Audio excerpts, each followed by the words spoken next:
Victoria?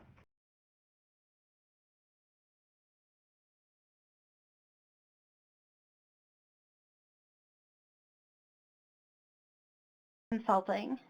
Redwin is a national tribal technical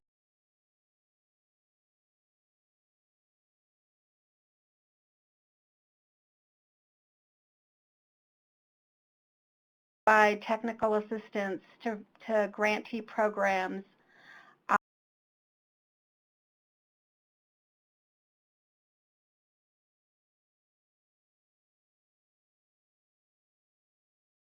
against Indian women. And I've worked probably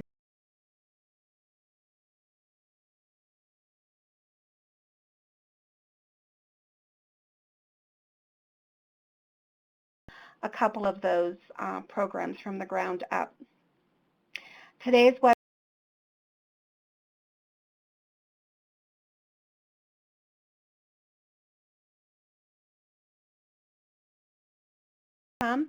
and for others, sometimes I notice that as I'm working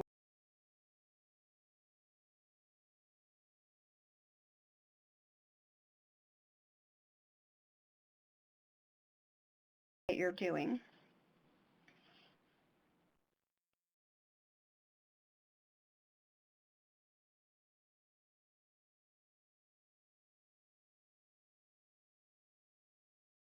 The limits that we'll have within our program for the people that it will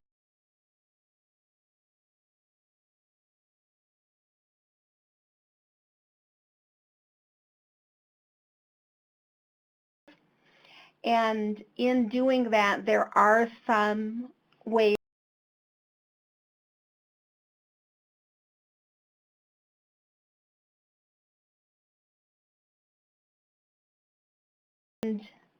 within the funding structure, tribes can actually decide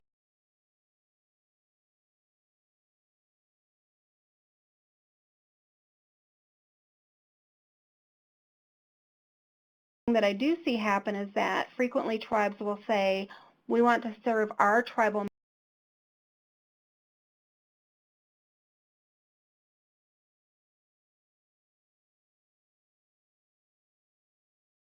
of labor, and the restrictions on the use of these OVW federal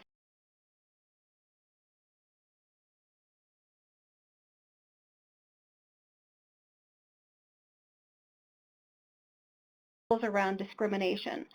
So then you need to be serving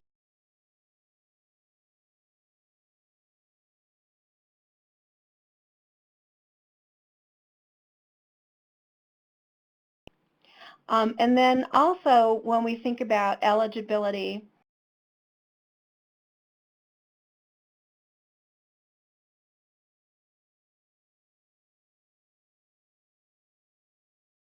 a lot of times when we think of that, it's the purpose of our program.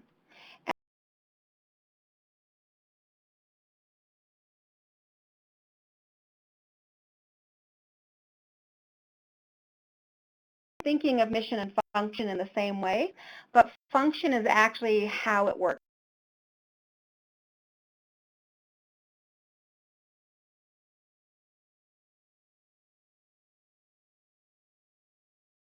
But we're working to help people get into a property, so it's a different type of a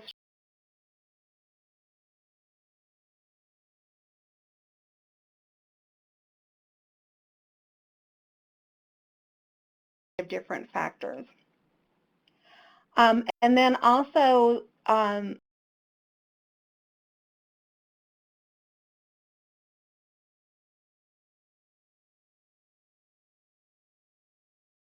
focus on violence against women through the Consolidated Tribal Assistance Solicitation.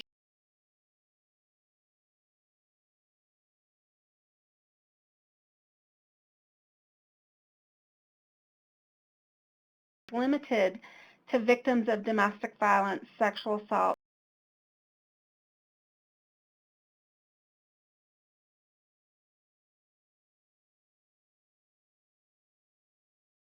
victims of sex trafficking have been included.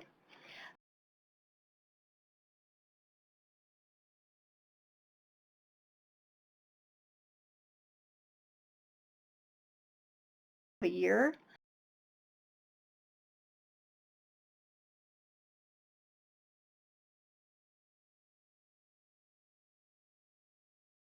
Of sex trafficking. So those getting funded in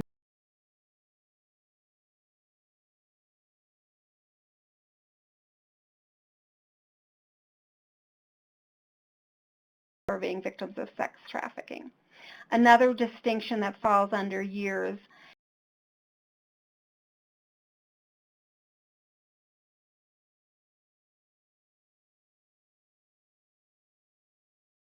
assault, stalking, and dating violence needed to be fleeing.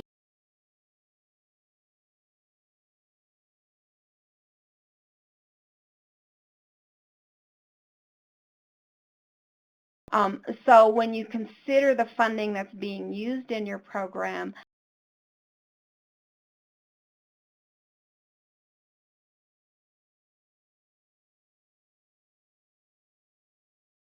a program will have multiple funding sources, and so you'll want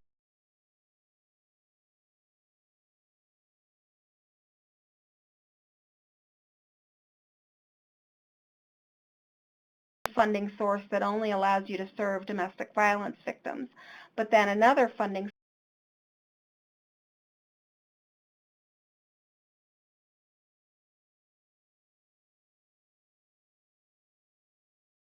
and so you'll want to think about within your program how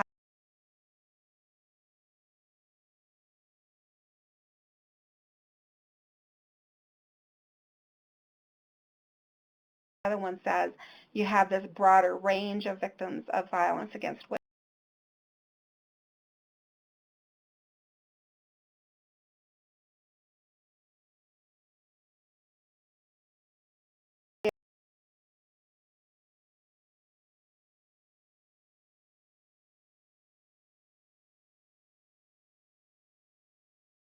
Issues that they can look at.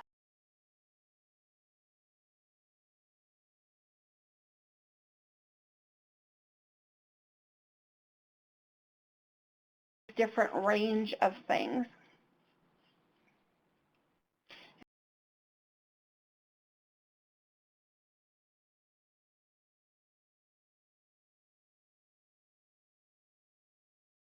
Priorities and limitations. And so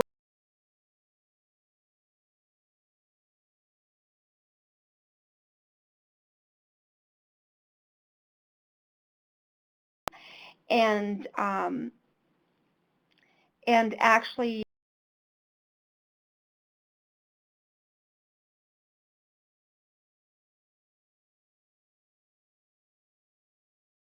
in my experience in working with people and in my experience as an advocate as well,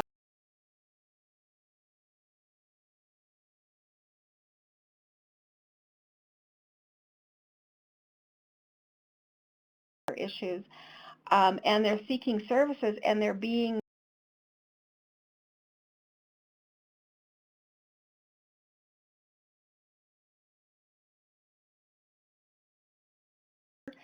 so then the message out in the community is that they weren't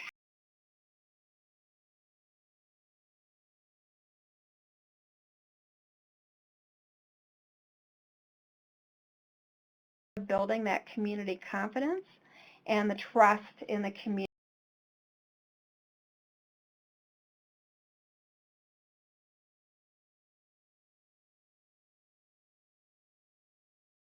Survivors and victims in the community that want that when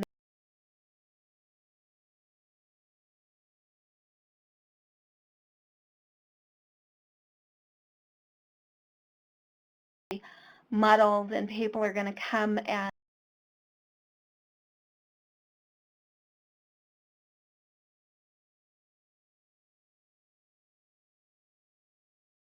community. So there's mistaken assumptions being made.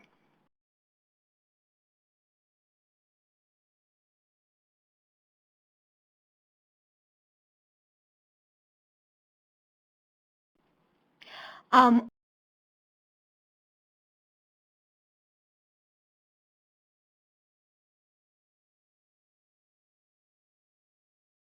about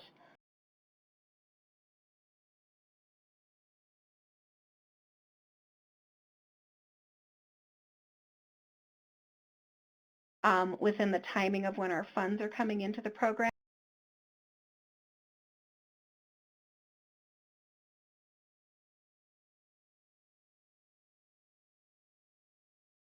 Violence victims and sexual assault victims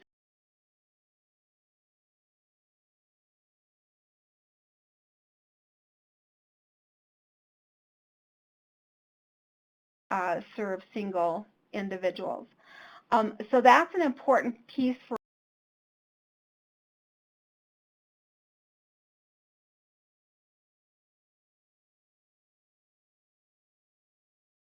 is that a lot of times when people are working at developing their program,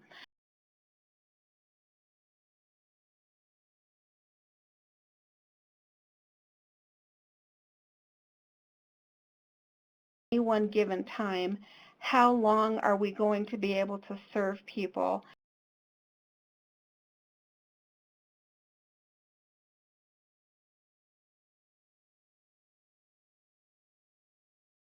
Use up their money, so they've got a grant for, say, 3 years, and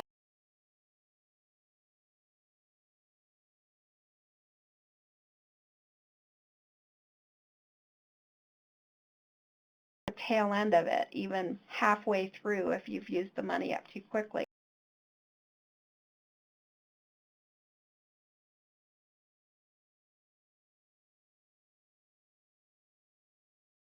Tends to start to deteriorate. So for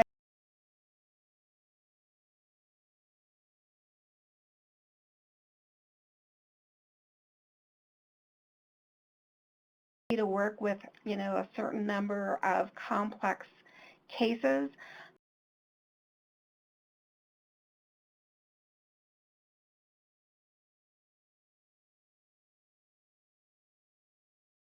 the kind of attention that they need.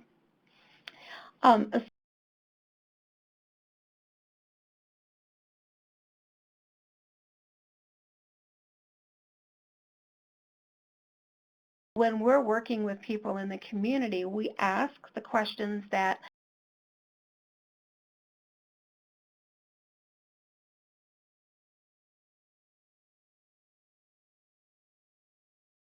asking the best of questions. We will never get the full picture until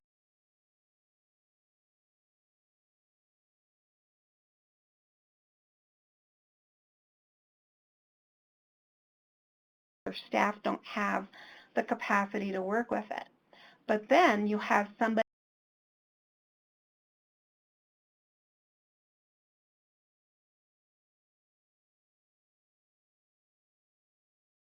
because of all of the other things that have been going on being impacted by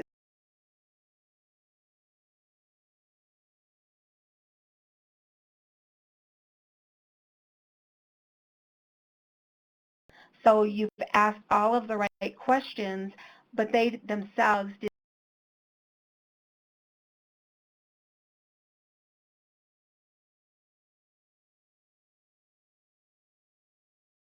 fairly complex technical need, and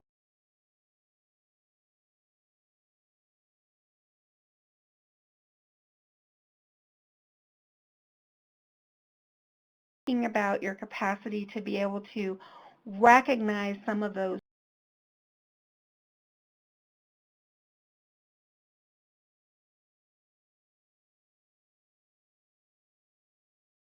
of staff working with program participants. We want to think about what's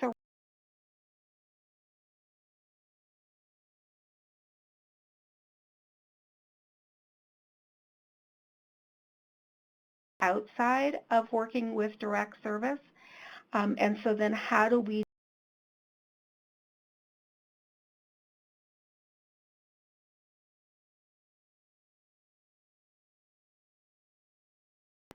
fairly small case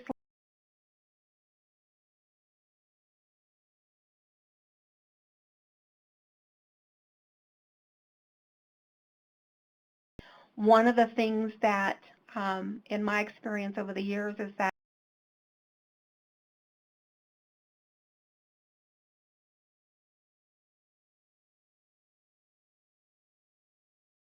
go on in terms of somebody who may have a chronic substance abuse issue that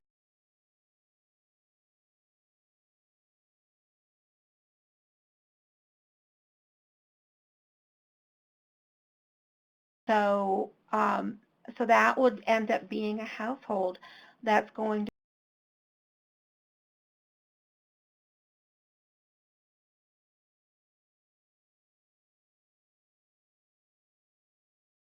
so that we don't set a capacity so,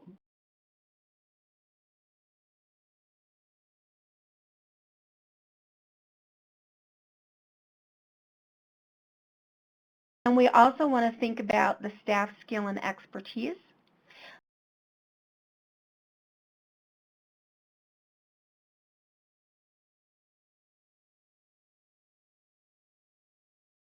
Think about an advocate working in transitional housing. Um,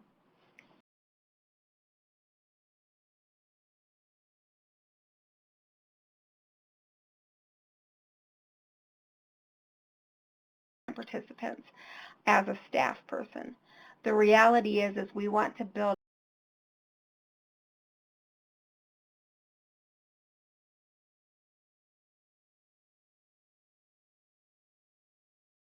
but we do also want to still make sure that staff have the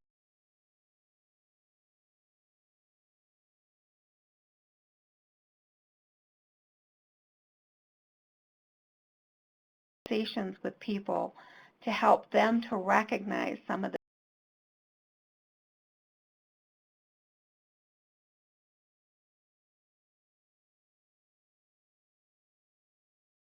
instance where a person hasn't been diagnosed prior to coming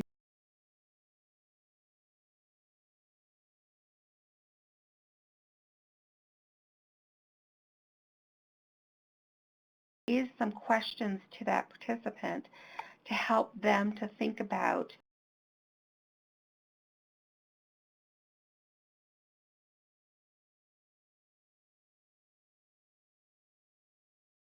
want to think about the size of the housing available. And so what I mean by the size is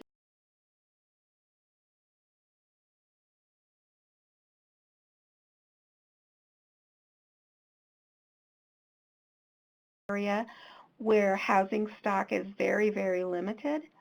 Um,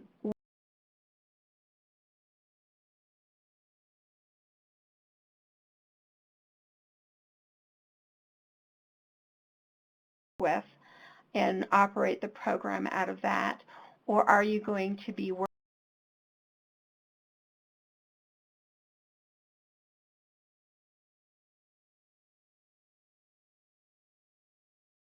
actually going, the size and kind of housing?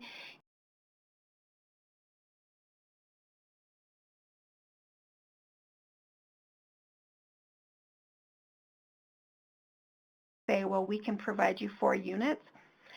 You already know you've only got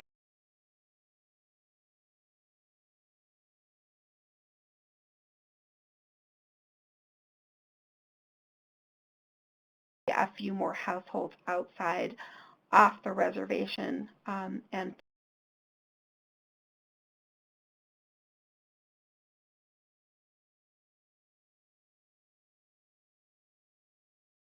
lands, and then a couple units off tribal lands. That's 6 households at a time.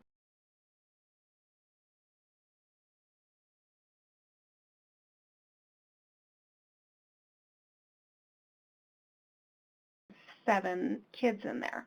It's going to be overcrowded. So you're going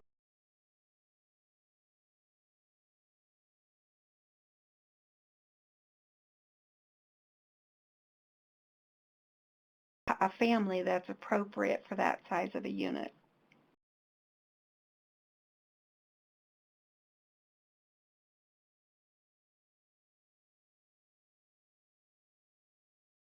Really want to make sure that the type of house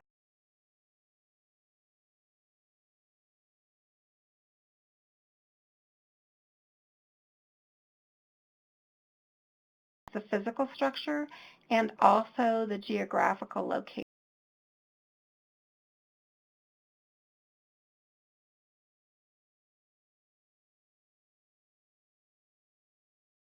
Help them get that, and they're going to be extremely isolated.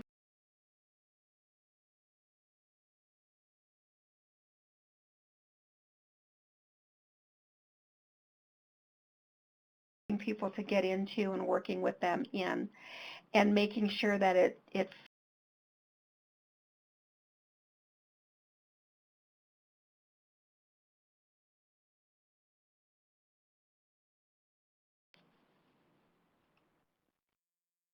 so when we think about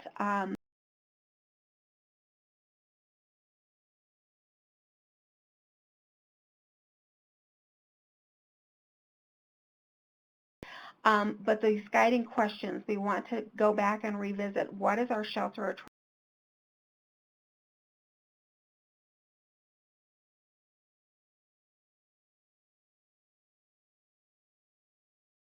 on domestic violence? Are we focused entirely on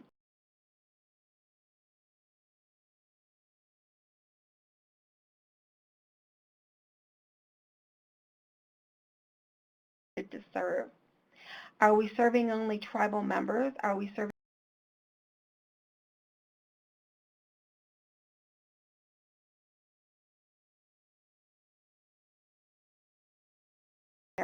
narrowly?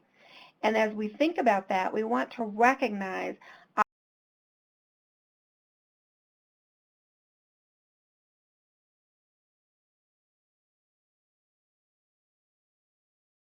of the things that I will see is that people will consistently say, well, we're going to work with domestic.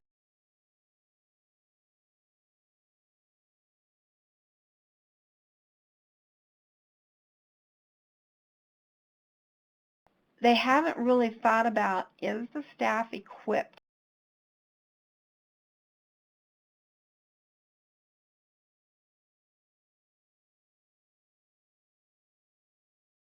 and that each of those survivors or victims have this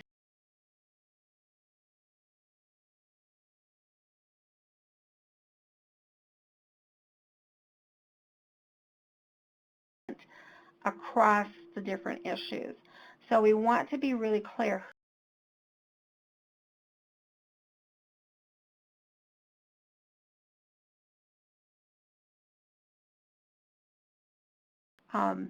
geez, it makes sense that since we're a brand new program, that maybe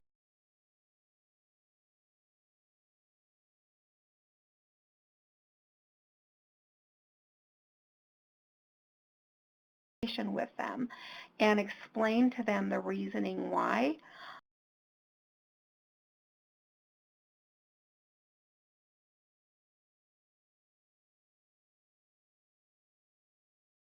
Capacity to respond effectively, appropriately, and safely.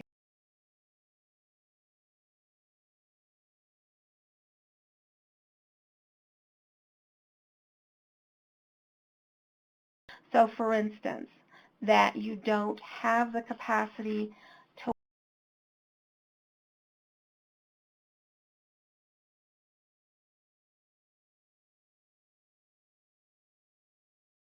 be delayed,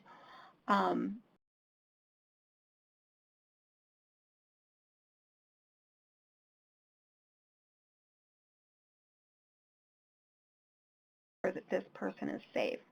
So being able to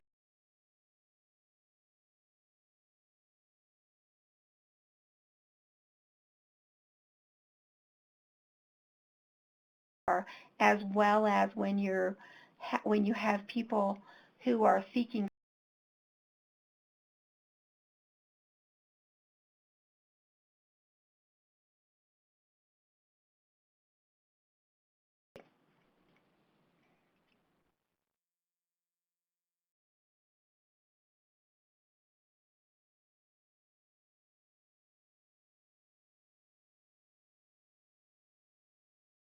prior that the length of stay in transition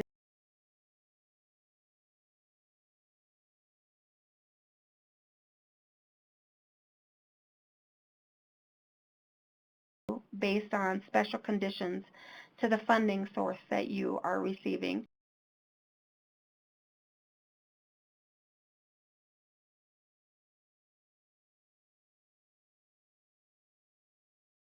Is actually 18 months, not 24 months. So you can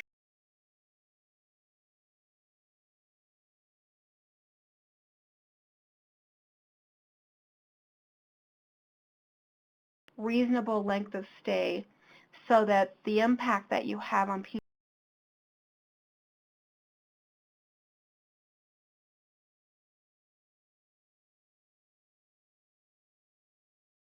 with households in a way that helps them to be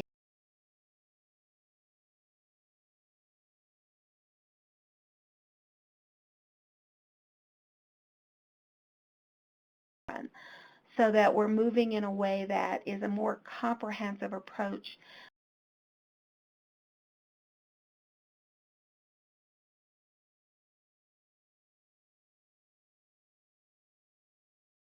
long-term permanent housing, which may include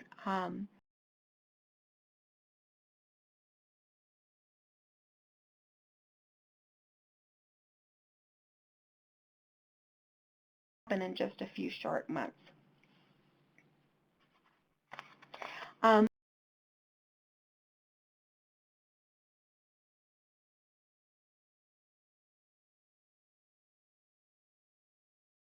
24-month period, but it really is the exception to the rule.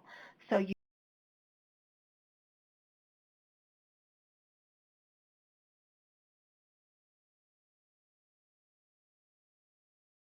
wants to be this really exceptional situation that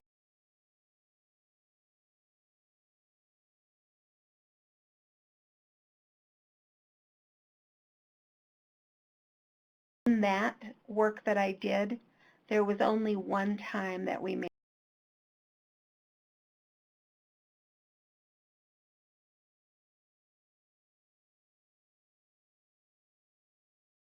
a household that we were working with that came into our program, and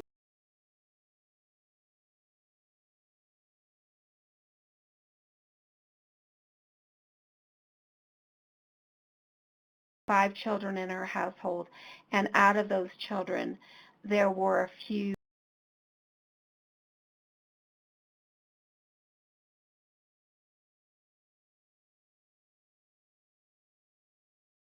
the reality is that in the 24-month period, all of what that household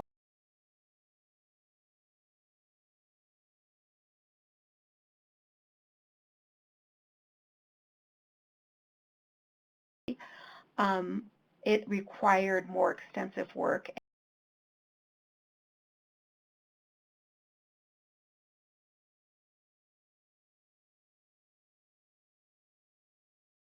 Helping them to transition into long-term permanent housing.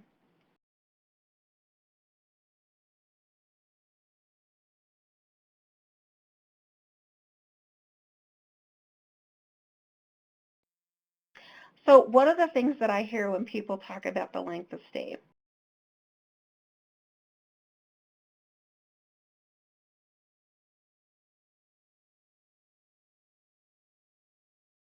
You have put in that the maximum length of stay is 6 months.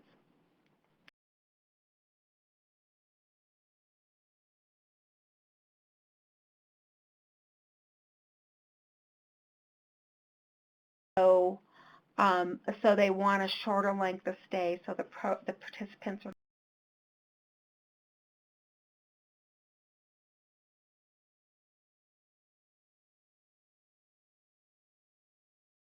thinking more from different frameworks of other types of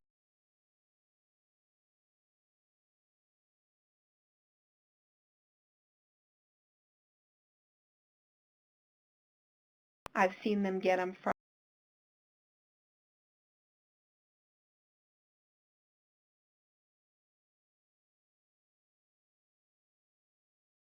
we are working with victims of violence.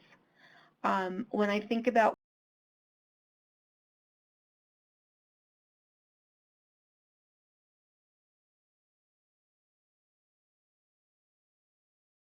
probably for their lifetime. So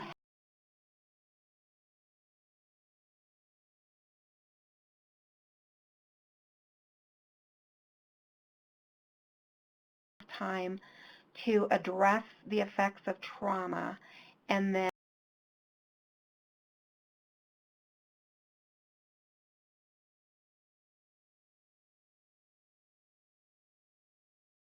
so it's not that we're fostering dependence, we're actually working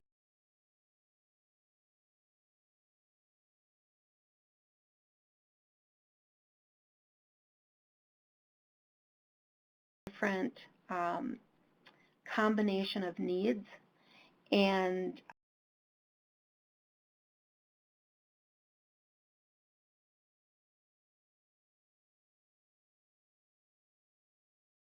dealing with long-term stalking and how to address that and create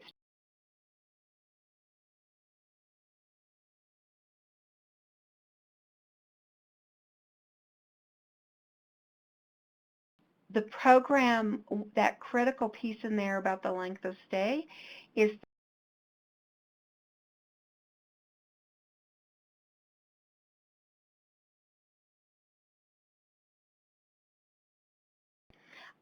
and oftentimes it's for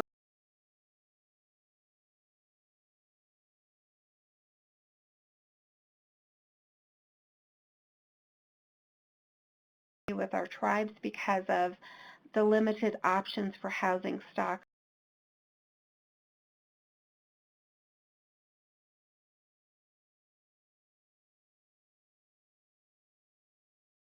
toward rental assistance. And in that, when we think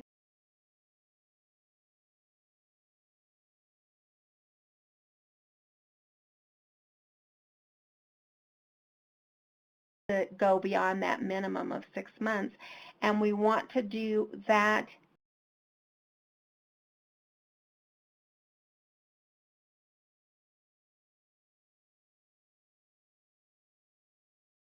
from us. So when we think about somebody living in poverty, we want to help them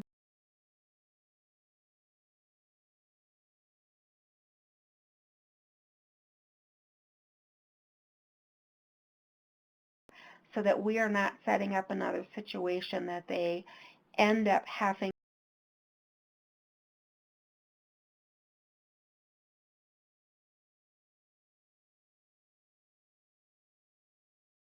think about, well, then how many households can we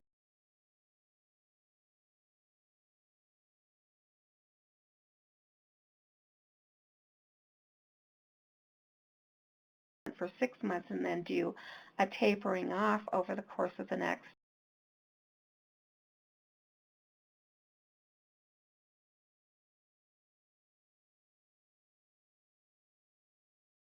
year in terms of resources?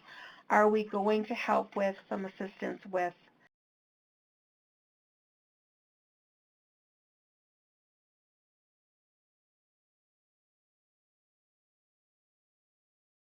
some incidental costs with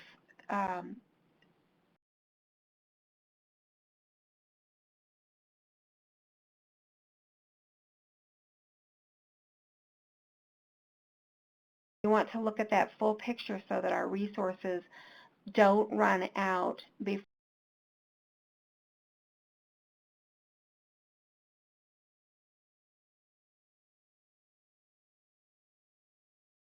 of 3 years.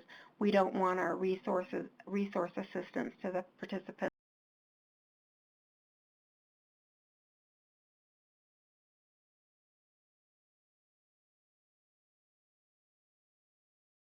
policies are a critical part of guiding our work.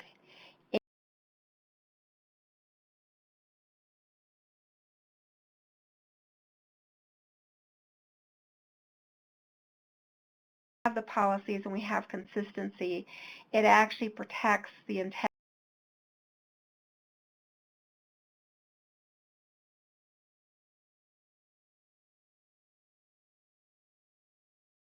policies guide us in ways to where there's enough consistency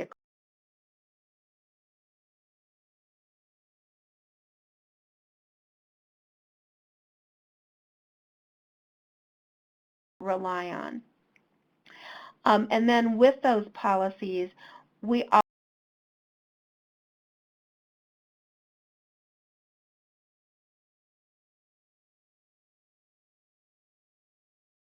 meeting with people. Everybody's going to have monthly, we're going to meet with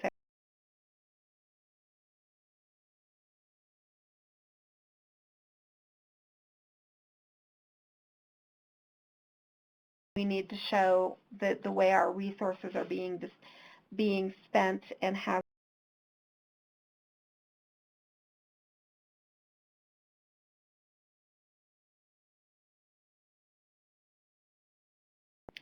and so we want to also, with that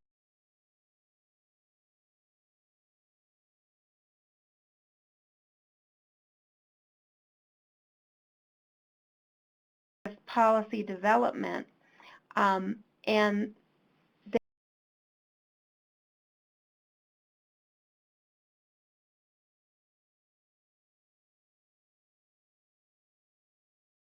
clearly on those policies. And so that person who's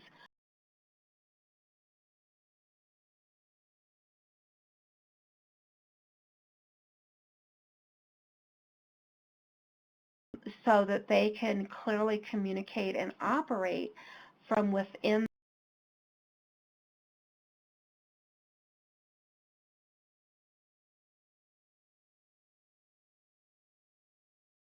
the person was how does what this program participant is asking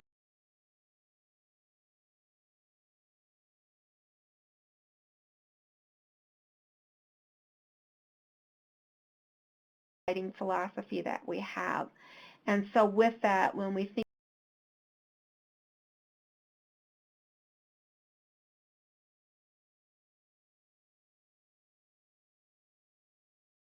that many of our tribal programs carry has to do with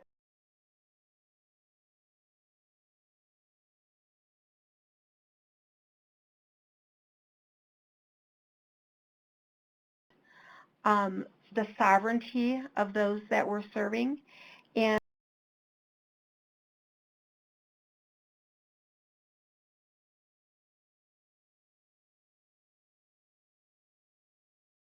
and they're the ones who are living with the consequences of that.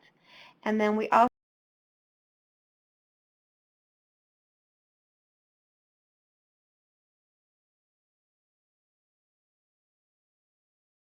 a webinar on confidentiality later, possibly in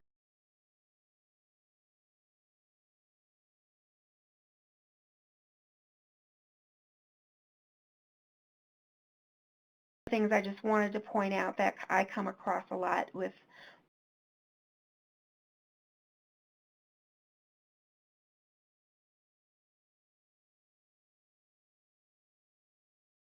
confidentiality within behavioral health. It's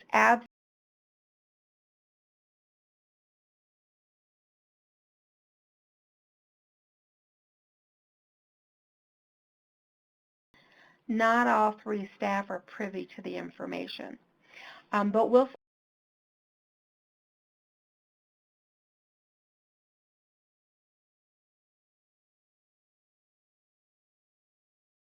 safety of the victims and survivors that we're working with so that every action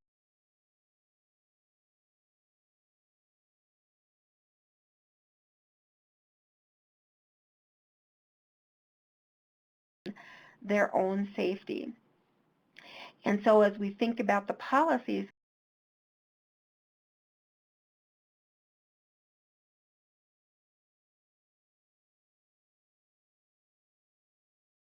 or takeaway,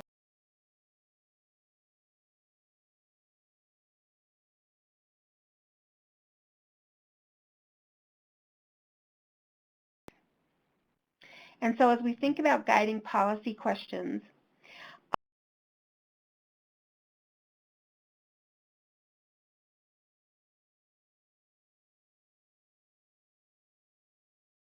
process. And so in our screening process,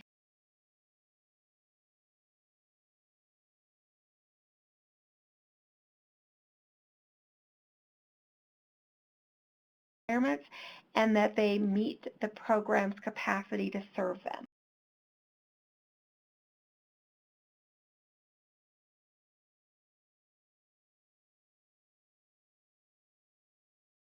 Um, Look at who would be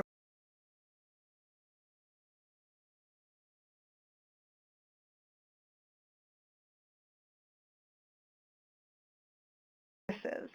And so, for instance, a couple of intrusive practices that I have come across: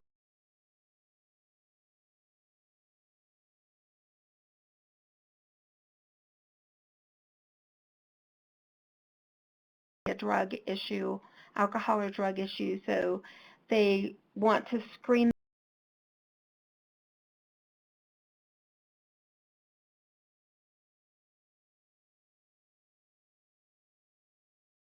have been background checks, and because they want to make sure that nobody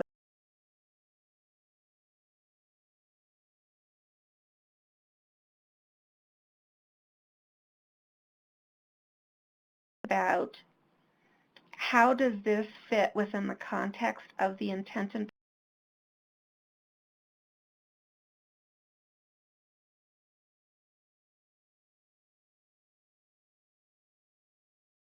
stalking or dating violence or human trafficking.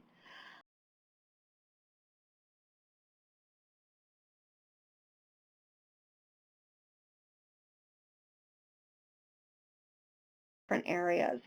And then the other question that I raised with that about of the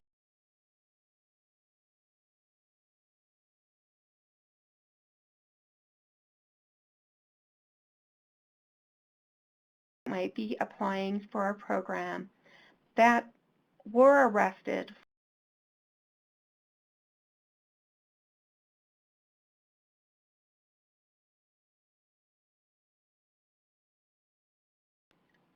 a burglary or something like that. And it might be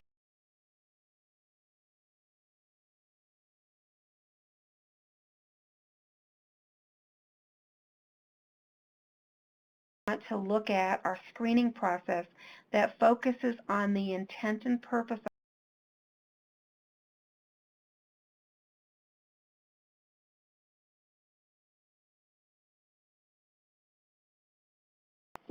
we do uncover information that we identify that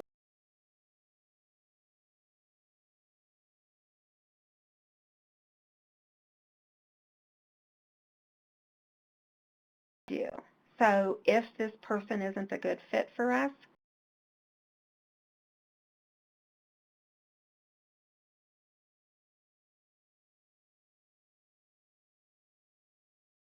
to connect them to some other options.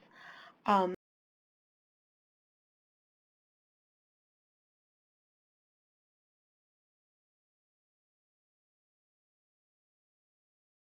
we also want to look at how the request for assistance will be made.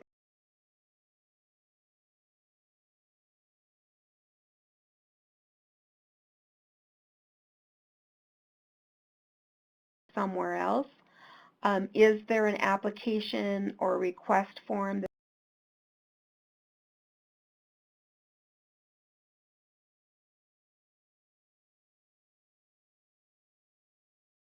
we have documentation that helps us determine the eligibility?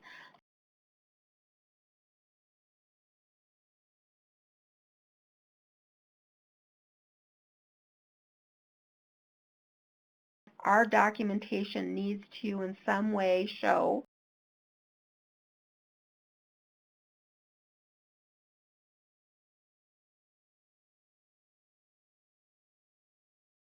an order, and they produce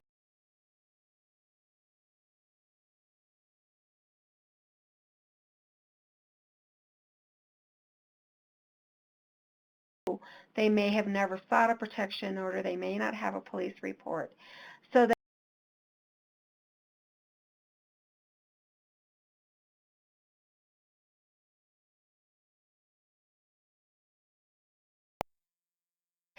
and then we want to think about, so what else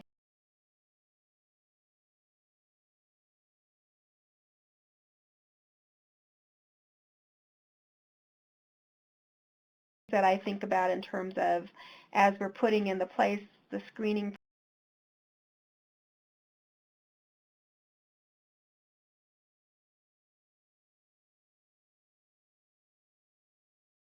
So they came and talked to us. Can we make that decision today?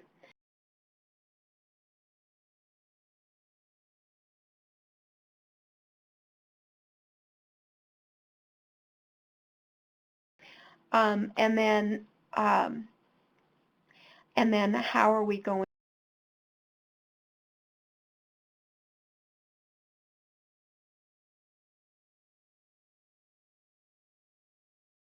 to handle that and communicate that to those that are applying and the community?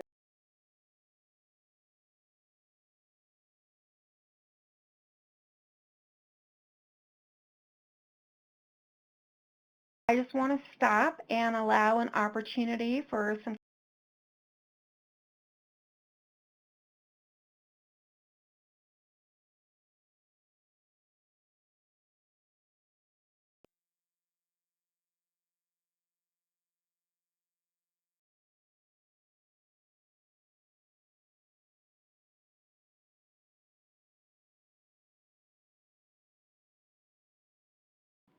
in the upper left part of your screen is that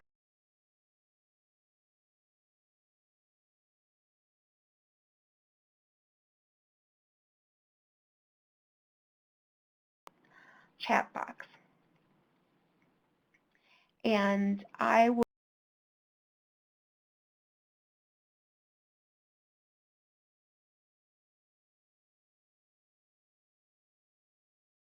today, we'll be posting that on our website. So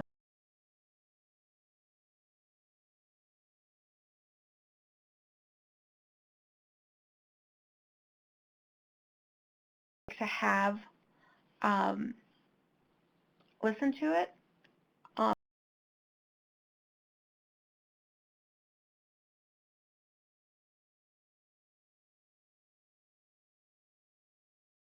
Have a few more upcoming webinars.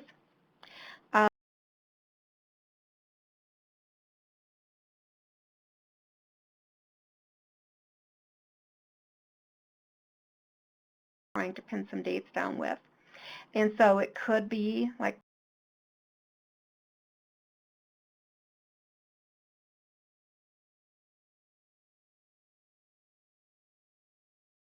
people to notify you of that one in particular. And then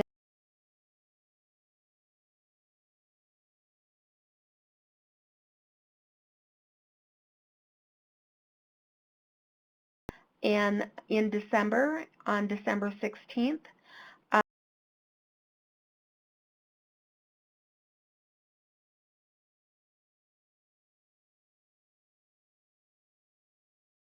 and that one is on safety planning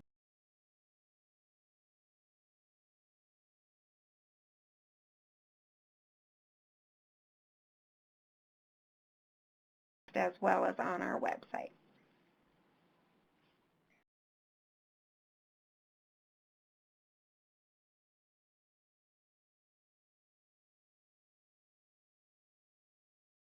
We're ready to close for today.